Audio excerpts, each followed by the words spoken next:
Hello, Internet. Thank you very much for being here once again.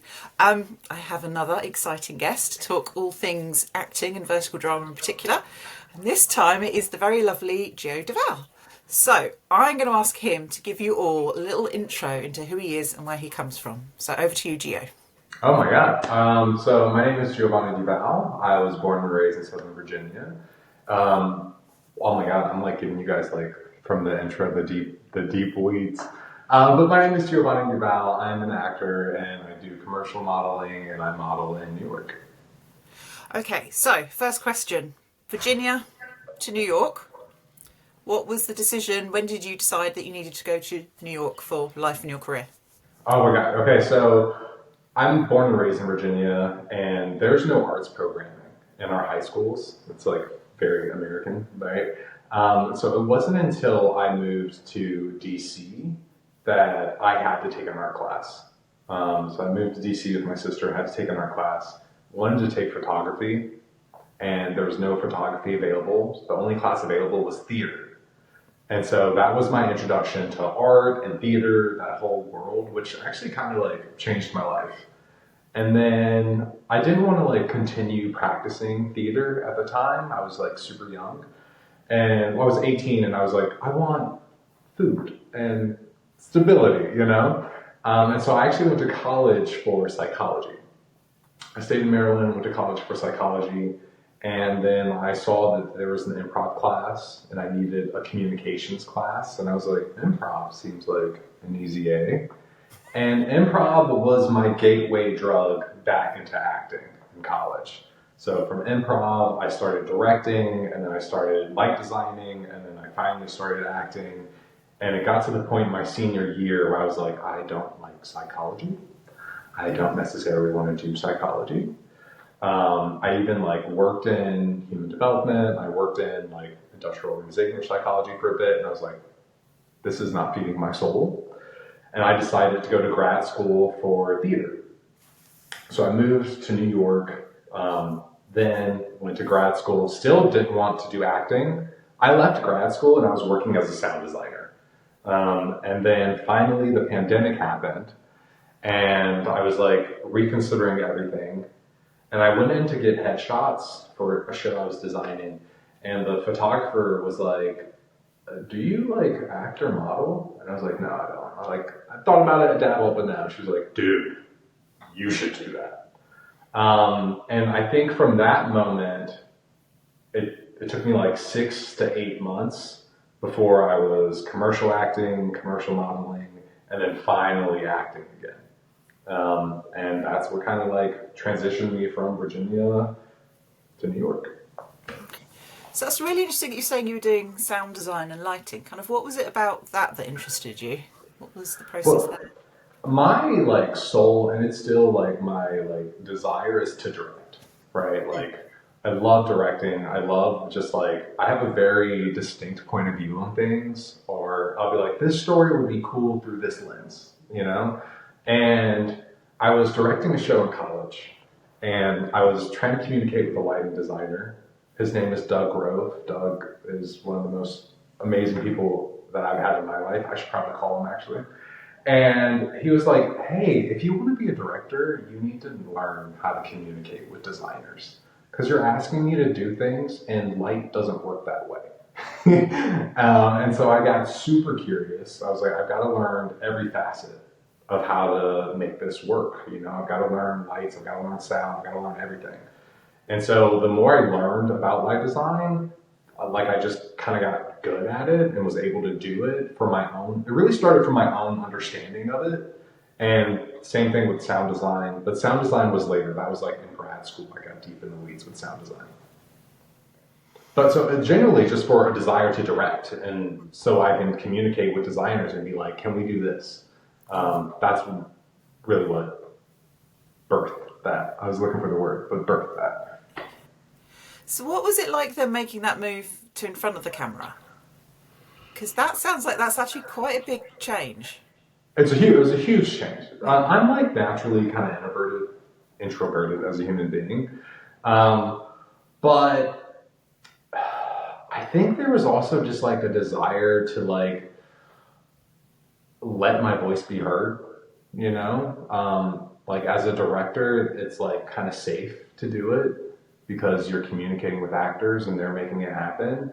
But then there was also something in me of like, you know, there's this, oh my God, what's her name?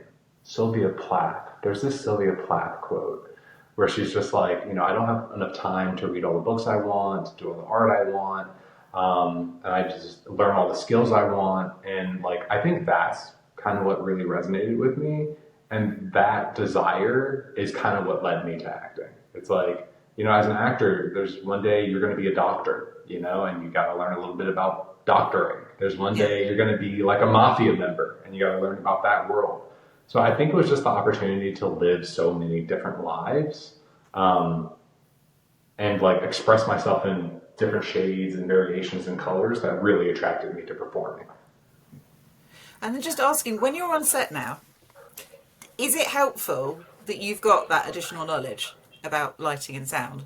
Like, do you think Absolutely. I mean, how does it help? it's kind of like a double-edged sword for me. Like, you know, I still train at an actor studio, and there's some, because I know about sound, I also know about speech and cadence, right? But sometimes I'll get trapped into how something sounds. I had to like unlearn focusing on how something sounds and just responding organically, you know? So there's some unlearning that has to happen just because I know about sound and all that good jazz and lighting and things like that. Like, okay, I need to stand here because my light's very big. And it's like, wait, none of that really matters when you're in the moment having a human interaction. So all that unlearning had to happen. But the beauty that came from it was that when I'm on set, I can have conversations with, you know, the gaffer about where the light's going to be, or the mic guy, you know, whoever's the mic guy, you know, the sound engineer, or whoever's doing sound that day, just to be like, okay, hey, we actually need to move my mic because this happened on the last shoot. Like, we need to move my mic because I'm taking my shirt off. So like, you're going to see a huge mic thing if that happens. Or just being able to know like, hey, I know you guys didn't hear me in that last take. Do we need to do it again, or do you got it? So just like some of the things of being able to check in with the different departments, which, you know, it's just kind of helpful to know just like, okay, I need to speak up in this scene, even though it's an intimate moment, because in post, they're going to add a crowd in the background. So it's just like, it just gives me additional knowledge of post-production, really. That's just really useful for people to understand how that knowledge is then applied on set, because I have the view that probably quite a lot of people who will be watching this channel kind of come because they watch verticals, but maybe don't understand as much about how they're all made. So anything you can share like that is incredibly helpful. So thank you. Oh yeah. I mean, I'm just like a super nerd about these things, clearly. So it's like one of those things where I'm excited, you know. Yeah. So do you remember what was your first paid acting job? Yeah, I do. Are you happy to share? So it's kind of funny. So here's what had happened was, I was in college, and you know, I just made the decision. I was like, I want to do arts. Psychology isn't going to feed my soul, right? I kind of knew that, and I had a choice between, I auditioned for this children's show. Oh my God. Puss in Boots, I want to say, is what it was. It was definitely Puss in Boots. The Commedia Puss in Boots is what it was. And I auditioned for this children's show at the Maryland Ensemble Theater. And I also had to take a seminar class in psychology. It was a seminar class on death and dying. So wow. Yeah. Okay. So I was like torn between, okay, do I do my first professional theater show and commit to the rehearsals, or do I do this seminar class on death and dying? And I was like, I'm gonna do the show. I'm gonna do the show. I'm more excited to do the show. And so I almost, what is that? That's fair enough, I think, the choice. Yeah. Yeah. I mean, learning about death and dying is so exciting. But so I was a credit short for graduating. It was my senior year. So I had to call the dean of students and be like, hey, can you give me psychology credit for this children's commedia that I'm doing? And the dean, I think maybe she just wanted me out of her hair. I don't know what it was. But she was, oh, also the person, my advisor in the psychology department, he was like, I'm so down. You write a paper on it. You're one credit short. Let's get you situated. So I had to go to the dean and be like, please, can you give me psychology credit for doing this Commedia Puss in Boots? And she was like, yeah, sure, write a paper, you're fine. So that my first show almost cost me graduating from college. Wow. Yeah. But you were bringing joy, presumably. What was your role within the show? What did you do? I was playing Scaramouche. Oh my God. I remember that I was wearing purple. I do remember this. I remember there was like a whole Commedia dell'arte workshop that we went through for the role. And it was just like a comedy for kids. It was just like a cute little comedy for kids. It was a lot of fun to do. And everyone who was in the show were people who like I looked up to. Because like there was like one of the local theaters in Maryland, Frederick, Maryland. And so it was just, I was like really excited just to work with them and learn from them and do this Commedia workshop and also like the actual performances of like being able to perform and like kids can be really tough critics, you know? They're not going to hold back. Yeah, they don't. If something's boring, no filter. They'll tell you, like, you know? And so like that definitely helped with my comedic timing doing that. So I have to ask then, so when you come into TV and verticals, which, I know you're doing the commercial, which happened first with a TV role or a vertical role? What came first? Wow, that's funny. Actually, a TV role came first. Okay, so what was your first TV role then? My first TV role was Gossip Girl. New York, of course. Yeah, yeah, naturally. Yeah. Oh my God, I was a security guard in Gossip Girl. Yeah, that's what came first, and that was just from an audition, and yeah. So interestingly, then, so obviously you've done TV work. How does it work then with the fact that verticals aren't union? Has that been all right trying to straddle both? Yeah, so there's this thing called FICOR where you can do non-union projects as well, right? Yeah. And I think verticals kind of feel like an independent film to me. You know, I've done some independent film too.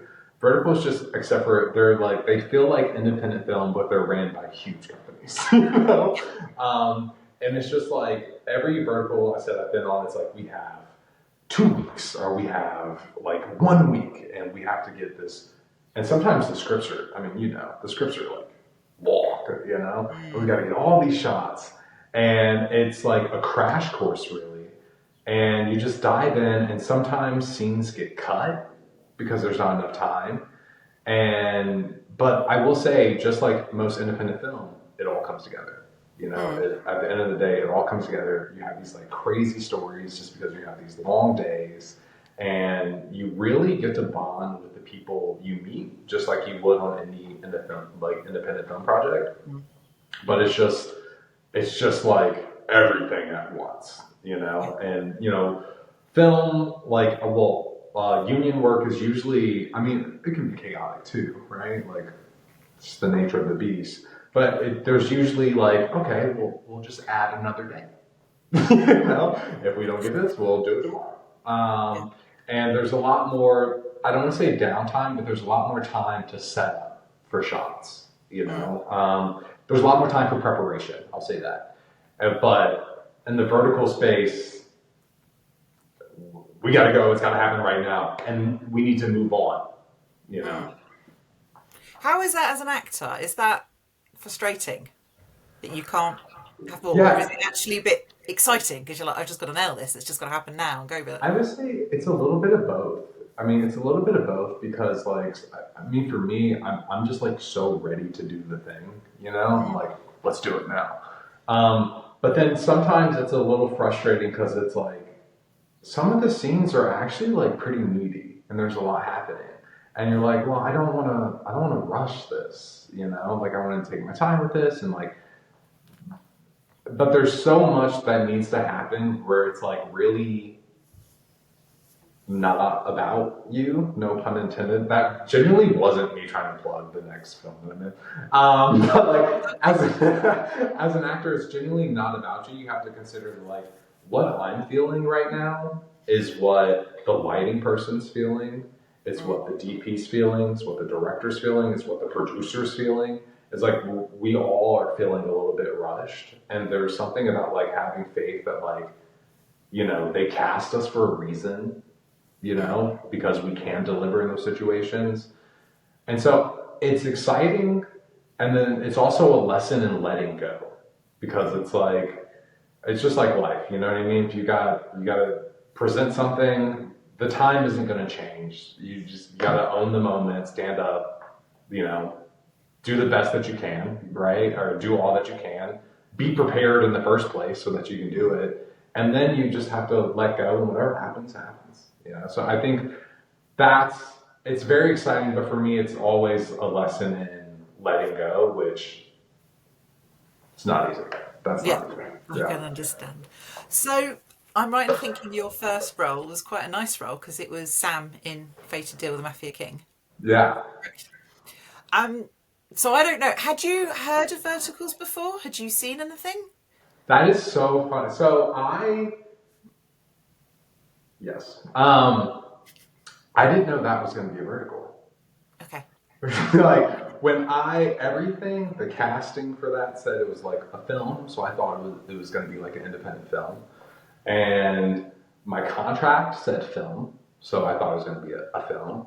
And then I get to Atlanta and like meeting the director, I met Jake and Brittany and Hannah, and they're like, yeah, so this is like our like 10th vertical. And I was like, what's that? And so I'm literally like they're doing fittings. I'm like waiting to be fitted, and I'm like watching verticals, just because I'm like, what is this? I'm literally like, while I was down there in Atlanta watching verticals for the first time. Do you remember what the first vertical you watched was? So honestly, it was something Brittany was in. She had a daughter. I don't remember the name of it, but she had a daughter. It was like her vertical that just released before. We'll work out what that is and put it in the show notes. So, do you remember? Ringing a vague bell, but she's done a lot of good ones. But I can vaguely see a poster in my head and her looking distressed and a daughter. Yes, that one. It's that one. We all know which one it is. There was a little child. She was distressed. Something terrible happened to the child, but she figured it out. Yeah. So, I don't know how aware you are, because obviously it's like when you come in, but then as fans, there's a lot more to Fated Deal with the Mafia King than there is in the average Mafia vertical. Okay. So it's actually got a lot more layers, and like more than just the central two characters are fleshed out. So first question is, what did you make of Sam? Because I don't think I'm ruining too much by saying there's quite a big reveal at the end, isn't there? Yeah, there's quite a huge reveal. Oh my god. Do we do is it? I think he's been out long enough. We can do a bit of a spoiler. Okay, cool. So basically, Sam is normally you'd be like, well, that's the faithful number two. That's the faithful number two, the right hand man. Because you've got Jake Hobbs playing Jack as like his top pin, and then you're the faithful number two who makes things happen. But because it's so well written and it's quite different, that's not all that's going on. So obviously Sam is then used by the bad girl, which is who Hannah plays. She's trying to use him to manipulate. But then also Sam's got his own story, which all comes out near the end. Yeah. How was that to play, knowing that, like, you know what you know about that character all the way through? It was I was actually really grateful that was my first vertical. It was actually kind of exciting to play, just because every scene I had to think about a secret, and also of just like the pain of knowing you've hurt someone and that they don't know what you've done. But so every time they're kind to you, it just like kind of hurts more. The guilt just like every moment of like loyalty is also like kind of a moment of like pain. So I was really like, oh man, like this his life sucks. It's like he's been carrying this burden for years, and then this woman who looks exactly like I'm just gonna say this for you. The woman who looks exactly like his late wife comes in, and then he has this whole like crisis of just like, you know, for me it was fun because I feel like I'm not like too spiritual woo-woo, but I feel like the universe always tells you what you need to address, right? And it keeps giving you signs of when you got to do this, you got to do this. And I felt like playing Sam in that, it was like there was always those like, hey, you got to own up and take responsibility. Hey, you got to own up and take responsibility. So that was a lot of fun to play, just because it was every moment of just like, or cathartic rather, every moment in that scene, every scene that Sam has is him trying to make it up, you know, for what he's done. And I think you get that across, because I don't notice it the first time, but then when I rewatched it knowing what I do, everything you said is, yeah, I can see that in your performance. You can see that he's not comfortable. I think that's what you can see. Yeah. He's not a comfortable person. He's not relaxed, you know? Which initially you think, oh, that's just because he's, you know, the job. But actually, yeah. So bravo. That was very well done. And it also means you get to redeem yourself at the end, which I think we can say. I mean, that's got to be up there on the tick list, isn't it? Getting to have a noble death. Yeah. Not spoiling anything, saying it's a noble death. As an actor too, you kind of always want to die on screen, you know? It's just like a fun, exciting thing to do. But to have a noble death where like everything, you get to make amends too before you go, and reclaim some of your honor, if you will. I mean, it's a lot of fun.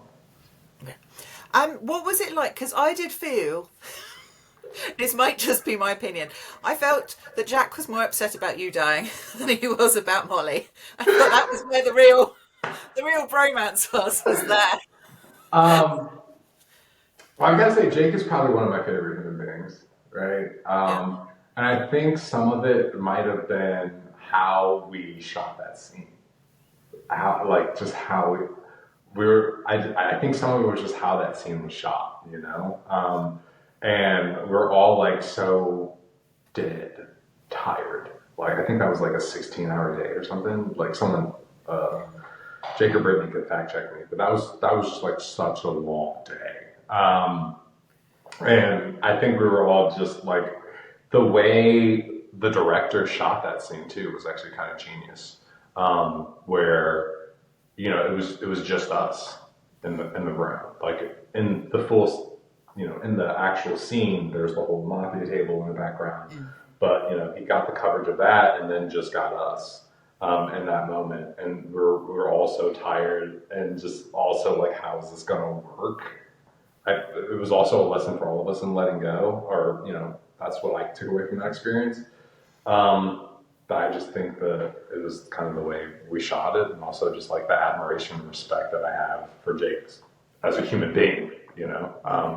So I'm gonna chalk it up to just how exhausted we were. But there's also that layer of being bros in real life, you know. Because there's also that as well. It's like he's very measured throughout all of it, and it's like when Sam's killed, that's when he turns and he's just like, right, take everyone out. No one's living now. You killed my man. I don't care what he did. Yeah. And it's really good. It's a proper sort of mafia. He's awesome. So yeah. Any other sort of fun memories from that set and kind of what you picked up? Because you're working with some amazing people on that set. Well, it's so funny because, you know, I just wrapped a project with Hannah from that set too. Honestly, my biggest takeaway from that was the relationships with Jake, Brittany, and Hannah. I mean, that was kind of like the coolest thing. Every time I'm in Los Angeles, I try to see them. Hannah doesn't live in LA, but just the friendship from that was kind of like the big thing. That's why, to me, I was like, that's such a great first vertical to dive into, just because of my relationships with the cast. Yeah. And then I have to move on to your next one, which is, I think, probably the one where most people like, oh, right, who's this? Which is how How Not to Date Your Next Door Neighbour, which when it came out was on the app that was called Galatea, but they've just rebranded and they're now called Candy Candy Jar. jar. Because I watched that and I was like, this guy looks familiar. And then of course you do the IMDb, you're like, oh, it's Sam from that. But did you notice that when that came out, that was what put you on the map? Because obviously that's your first lead role in a vertical. Um, I didn't really notice too much, honestly. Yeah, I didn't really notice too much. I think like I had like 500 more followers after that came out, and so I was like, ooh, on Instagram. But other than that, not too much. No. Okay. So can you talk through the process of getting the part of playing? Yeah. So I love the good folks at the app formerly known as Galatea, now Candy Jar. Yeah. I love how they do auditions. I love the casting office that they use. Truly, it's a gift to go in for them as an actor, right? Mm. So I auditioned. I sent a self tape as you usually do, and then I did a callback. And Ginny Jo, the director, who as an actor, she's like a director you really want to work for, you know? There's a lot of directors you work with, and it's like, man, I feel like I'm in the trenches with them. And that's a great feeling. But with Ginny Jo, it genuinely felt like, oh, I will go to war if I only have one bullet left in my gun, and I will die for this woman. You know what I mean? It's like, I will follow her blindly into war. Yeah. And during the callback, she has such a great poker face. She has such a great poker face that I left the callback and I was like, I'm not getting this job. And I was like, there's no way I'm not getting this job. Then I was like, oh, she clearly didn't vibe with me, which happens, you know? And then I got invited to the chemistry read. And I was like, oh, like what? Like how? Okay. Like, I didn't know if they liked what I did, but I'll go to the chemistry. I'm clearly going to go to the chemistry read. And the casting office, they're so supportive. They're so great. They'll let you know that they loved your work, which is why they brought you in.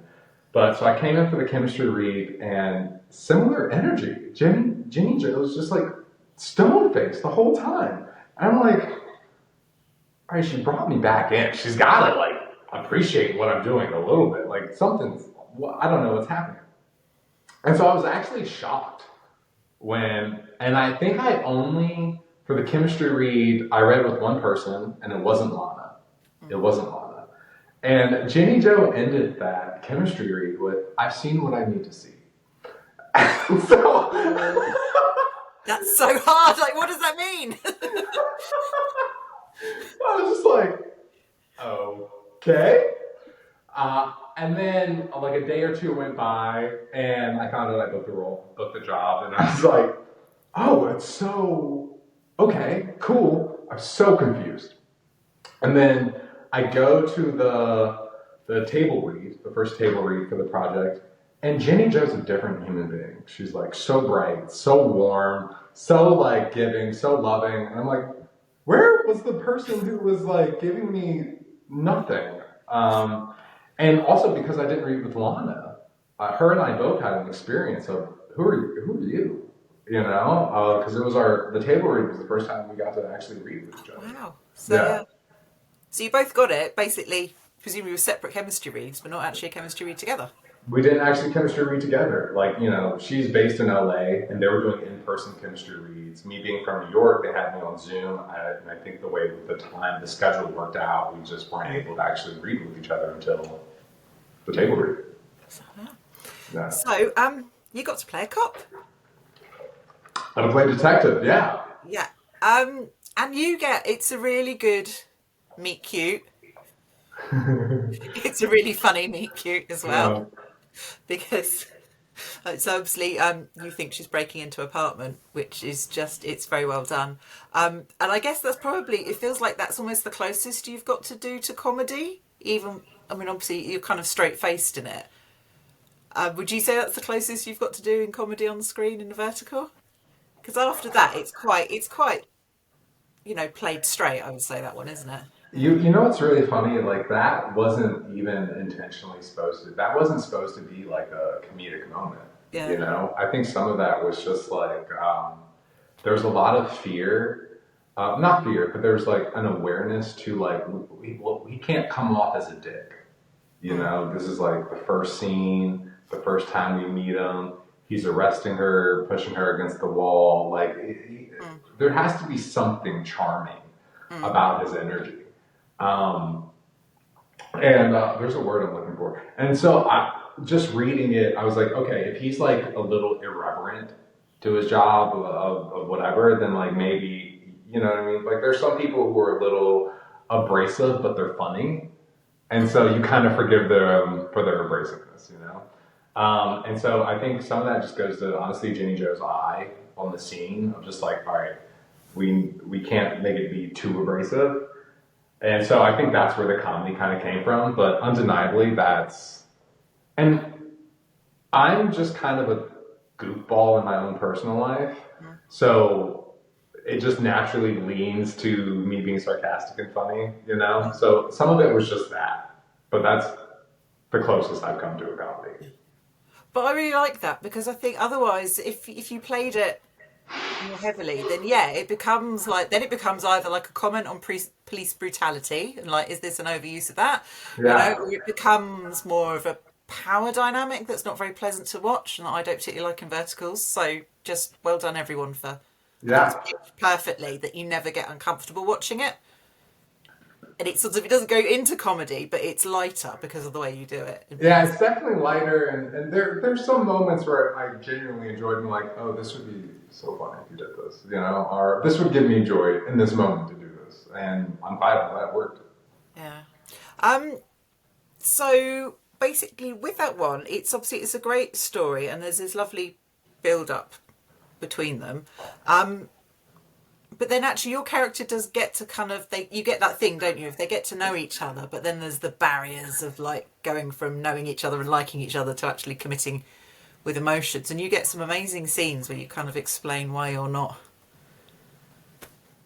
Yeah, I'm just basically what I'm trying to say is it must be amazing to get a script like that that's really juicy as an actor that you can kind of show that whole range of things. Oh, I'm so grateful for that script. I mean, it's so funny, like some of the things, well, and also too the conversations that sparked with Lana and I in between shooting too, because it's like there's like so much happening, and like we all kind of know or have been those people, you know, where either you're anxious or you're avoidant, and how that shows up in your relationship, or like how you're still holding on to the past and all this other stuff, and just how like it's just like, you know, you can just be like, let's just show up authentically, and like this could work. And sometimes there's just like so many barriers to doing that, and like super grateful that there are like complex characters who are genuinely just trying to get some love. That's it. Yeah. Um, and obviously there is a bit of a police abuse of powers going on. Yeah. With terrible Taylor. I mean, she's not invested. I love that. You get to do like the dogged police thing, don't you? Of like, you're determinedly, I'm going to investigate these burglaries. And she's like, don't worry about them. You're like, no, you're going to crack my case. So I like that. You got that sort of cop bit. And then it comes out brilliantly at the end, doesn't it? Because you do get to do the cop stuff, which it works really, really well in the bookstore at the end. I love the ending of that. I was like the whole shoot, just because. Listen, I watch. It's so funny because there's like I feel like there's like two sides of me where I'll watch like a lot of highbrow stuff, you know, and I'm like I'm serious and I like fine art. But in my personal life, I'm watching action movies. Like this is what like feeds my soul, like any action. So then when you get like a script where you actually have an action role, the whole shoot, I was like, okay, go. Yeah, he cries, he's got trauma. Let's get to the when do I beat someone up? Yeah. So that was like my favorite thing about that shoot. Yeah. Can I also talk about your amazing aunt? Your aunt She's kind was of the become an aunt in real best life, honestly. female character ever, like for relative in verticals, because often they're either meddling or they're, they're judgmental. But she's just a ray of sunshine, isn't she? She's just Yeah. joy on screen. And that's also like some of that is like her soul off screen too. Like seriously, like she'll still text me, like we still text, we still talk, and she's like from probably our first day working together, she instantly is just so maternal and took on like an auntie role in my life, and I was Yeah. like, oh, cool, all right, girl. So super sweet. Like she's so, what's the word I'm looking for? Natural. Like, that's Yeah. so in her element. Do you know what I mean? That's like so in her element. Yeah. So that's sorry, it's Jennifer Nimo. Is it Nemo? Nimo? Yeah. Oh, I don't know how to pronounce her last name. So sorry. Yeah, that's all right. But no, she's fabulous. And then I also have to talk about, because I love Haven so much. I just think he's fabulous and he needs a lot more roles. Who? Haven, is Adam. Gets to eat all the biscuits. I love him so much. I just think he's brilliant. So, did you He. get many scenes together? I can't remember because We he's only kind of got one like scene ex together. We who's didn't not like really actually. Yeah, we there for only got Lana. that one confrontation scene together. And most of the days he was on, I wasn't on. So we only like really got to hang out that one time. But he is so funny. He is so like sometimes. Well, he knows he's being funny, but like unintentionally hilarious. Um, so and there was just that one day we were doing the confrontation scene in the living room, Yeah. and I couldn't look at him. I could not look at him during his covers because he was just like he like turned it up, turned the comedy up, and so I'm like giving him his lines, and I probably shouldn't admit this, but I'm giving him his lines, and there's some point he does something, and I just was like I cannot look at you right now, or I will laugh and ruin your take. But he's so unintentionally funny that the dude could be on SNL. Yeah, no, he needs to be. I have a Yeah. campaign for him and Lays. They need to do like a buddy comedy. We need to make it Ugh. happen. It's going to start a crowdfund at some point for that because they would be a hoot. And the other final thing with that one, were you aware? Because I think the other thing that people love about particularly Candy Jar productions is just all the quality is just increased. So just the sound is better, lighting's better, everything looks great. It's got like a feel.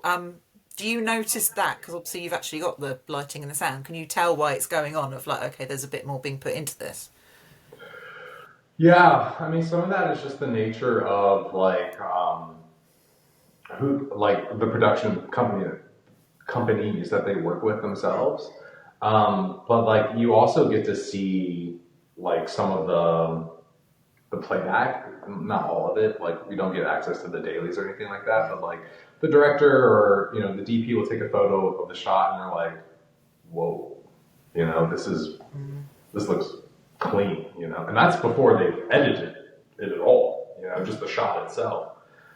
So you definitely on set, you can definitely feel that. I mean, it's tough too because the time is still the same. For whether it's going to be Galatea, now Candy Jar, or any other platform, the time is still the same, and so it becomes even more of a crunch sometimes because they're painting worlds, and they're taking all that into consideration, and they're also the folks at Candy Jar. They're also looking at a horizontal frame as well, a 4x3. So they're looking at a 16:9 and a 4x3. So a lot more awareness goes into the shot. Same amount of time. Yeah, Same amount of no, time. it is phenomenal, and people kind of do appreciate that.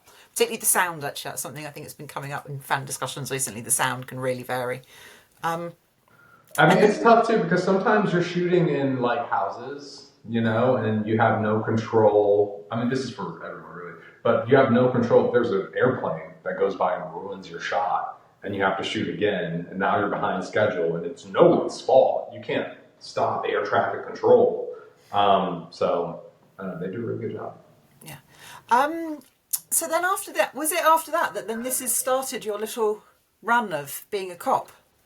Because you've played quite a few cops now, haven't you, on screen? Have I? What kind of cop security?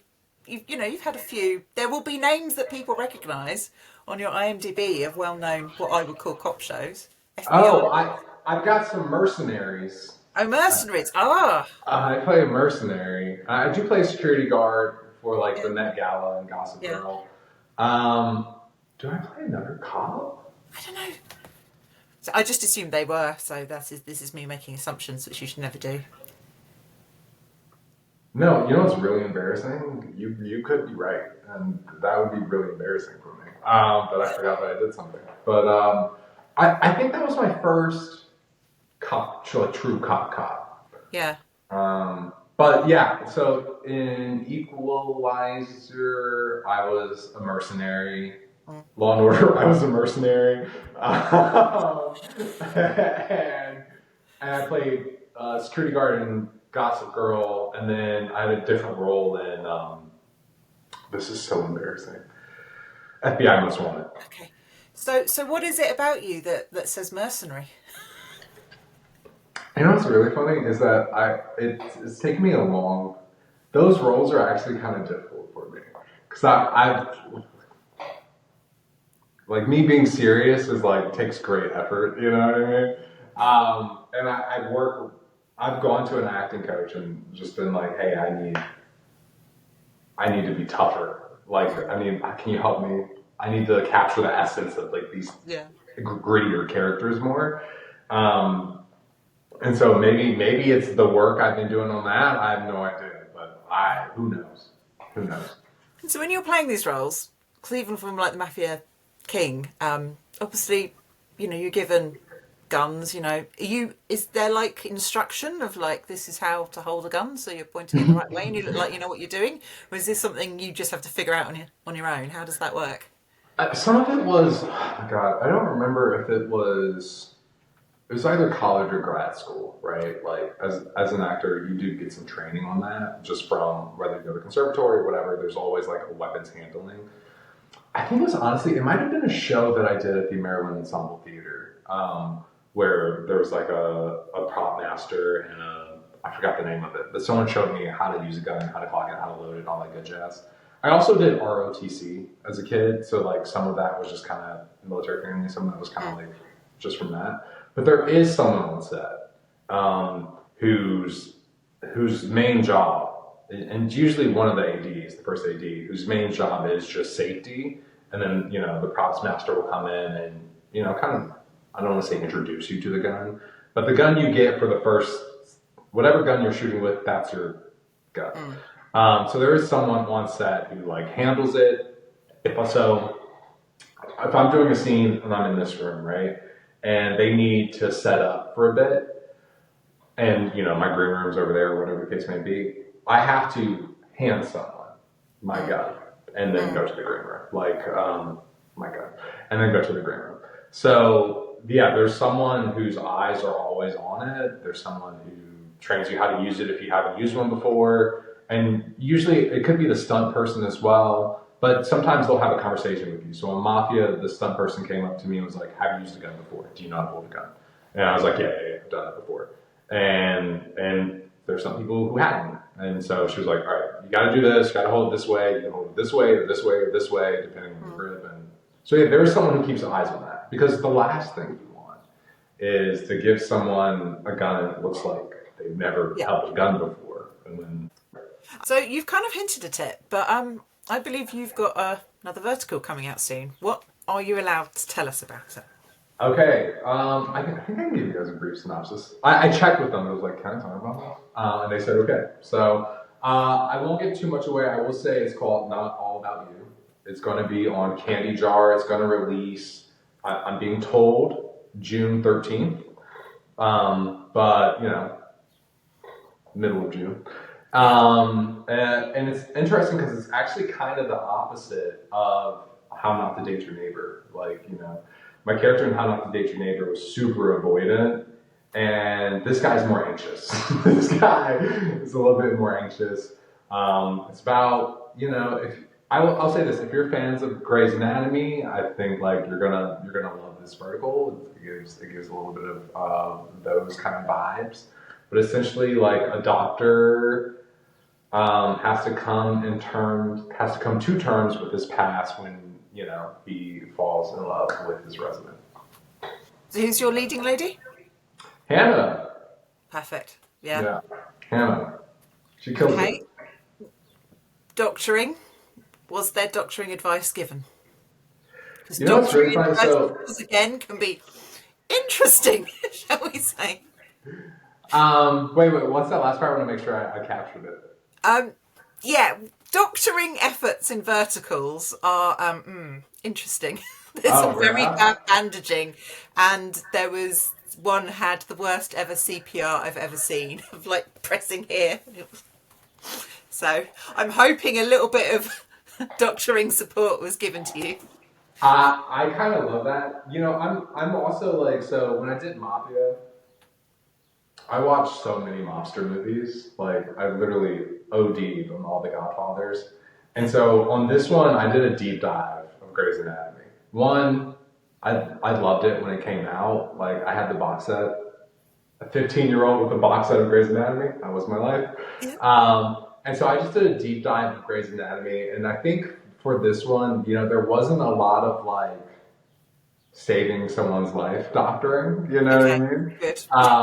So there's a lot more like administrative, logistical, and also it was more a teacher role, than a proper doctor. So binging Grey's Anatomy is kind of the most advice I got from it. Okay. Did you get a white coat? I do have a white coat. And Excellent. scrubs. Scrubs are like really comfortable. I might start wearing them just like out and about. Okay. And just, are you able to tell us just a little bit? I don't want you to give anything away. Are you able to tell us in tone? Is there a bit more comedy in it, or is it kind of more like How Not to Date Your Neighbour, and then that's played pretty straight? Just tone. I will say this one's pretty spicy. Yeah. I would say. I mean, what category would I put this in?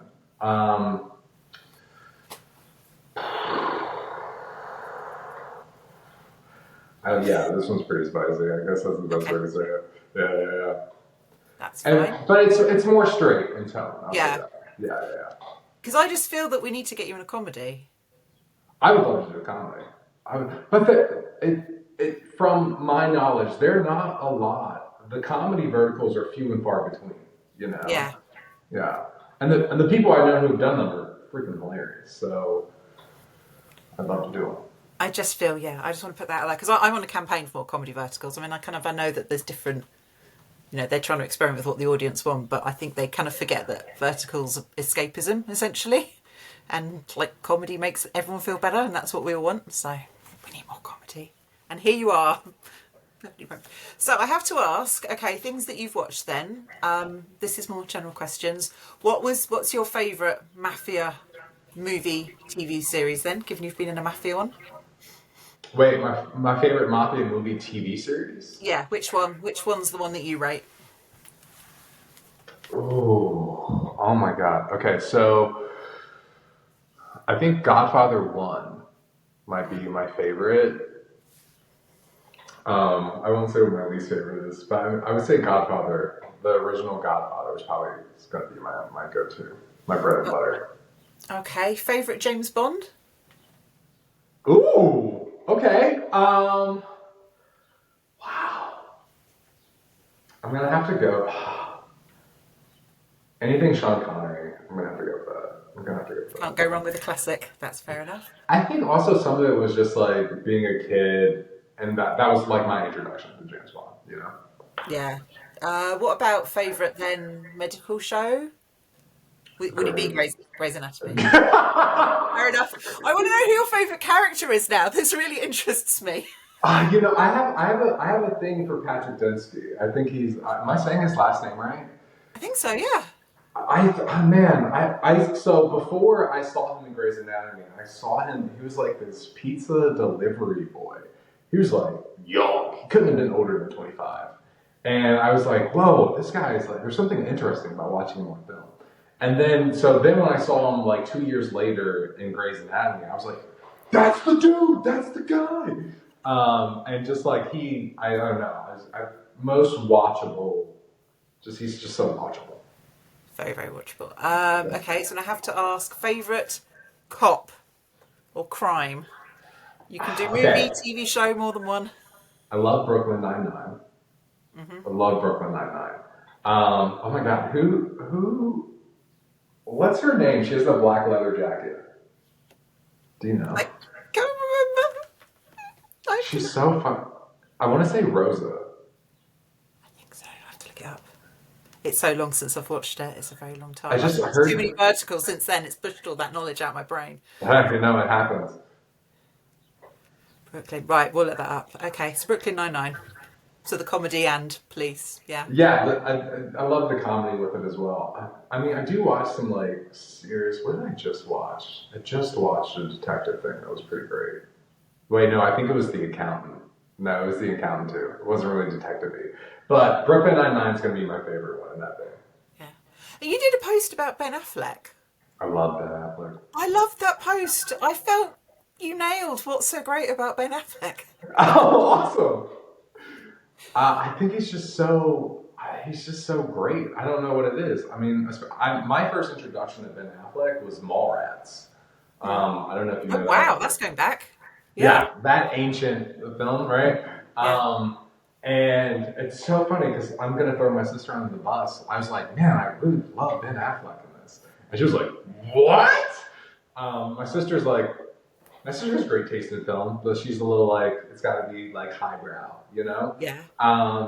And I don't know. There's something again super watchable, and also just like even from Mallrats to like mid 2000s, you could see that something like kind of changed with his performance. So yeah, I deeply. Well, I also love Kevin Smith too, you know. And so, I mean, my love for Kevin Smith is kind of what got me interested in art in the first place. And then Ben Affleck being so crucial to like all of Kevin Smith's movies, I just kind of naturally had an affinity towards his work and what he was doing. What does your sister make of verticals? I don't know. My sister's a priest, so I got to start with that. My sister is an Episcopal priest. I don't know. I know she hasn't seen the Mafia one. I know she's seen How Not to Date Your Neighbor, but she saw the 4x3. Yeah. She saw the 4x3 version. She hasn't seen the 16x9 version yet. So I don't know. I don't think she's a pretty busy woman with my nephew, her husband, and her church. I don't think she. So you don't get notes? I don't get notes. I don't get notes. I think my sister watched something I was in. I'm also not. I mean, I should. It's so funny. I should be better. I don't really tell my family what I'm in, and it's out. And then my sister calls me and she's upset because she's like, "You just posted this. Why didn't you tell me?" You know. So I've got to be better about. Hey, I'm in this thing. Comes out of this date. Go watch it. Okay, and then final question is just, have you got any hidden skills that we can let the world know about that you could show off in a vertical?